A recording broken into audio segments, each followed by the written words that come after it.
Jakub, dnešná téma budú medvede. Pre nás je medveď takéto zviera, ktoré nás spája napríklad že so včelou a s medom, vyrábame včelobal. Na Slovensku je ich niekoľko stovák, možno tisícka. To zviera, ktoré som osobne stretol 4-krát v živote, takže v blízkosti 30 metrov. Potom som ho videl niekoľkokrát ešte, že nadiaľ. Všetky tie razy sa stali v Kanade, keď som žil rok a pol. V Kanade sú že tisícky medveď. Platia tam úplne iné zákony ako na Slovensku a pobytu v prírode v súvislosti s medveďmi, ktorí sú tam naozaj že rozšírení. Tak som si povedal, že niečo chcem zmeniť aj tu, aby tí turisti sa cítili bezpečnejšie, aby ľudia zasa išli vedome do tej prírody, že aha, môže tu byť medveď, ako sa asi môžeme správať. Ja si myslím, že práve to uvedomovanie si to, že ten medveď tam je a že mám sa nejako kvôli tomu správať, je to podstatné. Keď idem na viac dní, tak si zoberiem dostatok jedla a zoberiem si oblečenie, v ktorom neprechladnem a som pripravený na okolnosti, ktoré tam nastanú a ten medveď je jedna z tých okolností. Ale neznamená to, že kvôli tomu nepôjdem do toho lesa. Je to nejaké riziko, ktoré tam je, ale treba s ním iba rátať a nejakým spôsobom sa na ňo pripraviť. Takže nejaká prevencia. Mám taký pocit, že keď poviem spraviť na medvede, tak väčšina mojich kamarátov alebo známych, ktorí síce radi chodia do lesa, tak im to príde, že však načo a neviem čo drahé a ja ho nestretnem. Ja si myslím, že v dnešnej dobe sa stretávame s medveďom často. My sa s tým tiež často stretávame, hlavne teda od ľudí, ktorí nemajú tú praktickú skúsenosť so stretom na medvede, že si myslia, že to je nejaký že bublifuk. Ako mi môže nejaký sprej pomôcť zastaviť niekoľko 100-kilové rozúrené zviera? Nezdá sa ti to a veľa ľudí mi radšej povie, že ja by som radšej mal so sebou zbraň. Naše skúsenosti aj dáta, ktoré zbierali práve v Amerike a v Kanade, ukazujú, že keď vyhodnotili strety s medveďmi, lepšie dopadli tí, čo použili sprej, že tá účinnosť, tá ochrana bola vyššia. Ono to funguje v podstate tak, že ten sprej vytvorí veľký taký oblak pálivej hmly. V momente, keď medveď vbehne do toho oblaku, nadýchne sa, on pri útoku využíva obrovské množstvo kyslíka. Svaly idú naplno,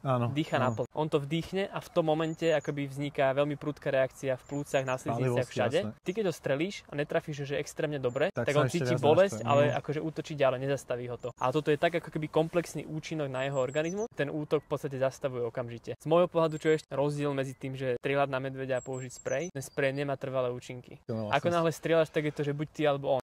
Ale tento sprej, keď použiješ správne, tak ty vyviazneš bez následkov a ten medveď po niekoľkých desiatkách minút alebo hodinách ho to pálenie úplne prejde a nespôsobil sa mu žiadnu trvalú újmu. A väčšina predpokladám, že tých stretov, že človeka s medveďom sa stáva, že nečakane, hej, že ja keď som videl tých medveďov do 30 metrov, oni o mne vedeli prvýkrát. Ja som mal vždycky naložené. Oni vedeli, že som tam, lebo boli v kľude, hej, kráčali a ja som nevedel, že čo teraz kričať. Medveď v pohode prešiel preč. Viem si predstaviť, že ho naozaj prekvapí. Prší, je ticho alebo sneží, ja si bežím po lese a on si tam niečo robí a naozaj je blízky. Aj teraz ja idem okolo neho a on sa zľakne mňa a vtedy vyštartuje. Ale že by medveď len tak videl Martina a povedal si, že to bude niečo, z čoho sa najem, pochybujem. Presne tak to je, že tie útoky, ktoré vznikajú, to je medveďova sebaobrana. Na to, že ty si sa dostal príliš blízko k nemu a on o tebe nevedel, tedy on už to bere tak, že no počkaj, ak je odo mňa 2 metre človek, tak asi ma chce napadnúť, tak ja ho radšej napadnem skôr. Ale ako náhle medveď má šancu sa ti vyhnúť, tak sa ti vyhýba. Tie akoby konfliktné situácie vznikajú, tak je to presne ako opisuješ. Častokrát napríklad, že pri potoku, kde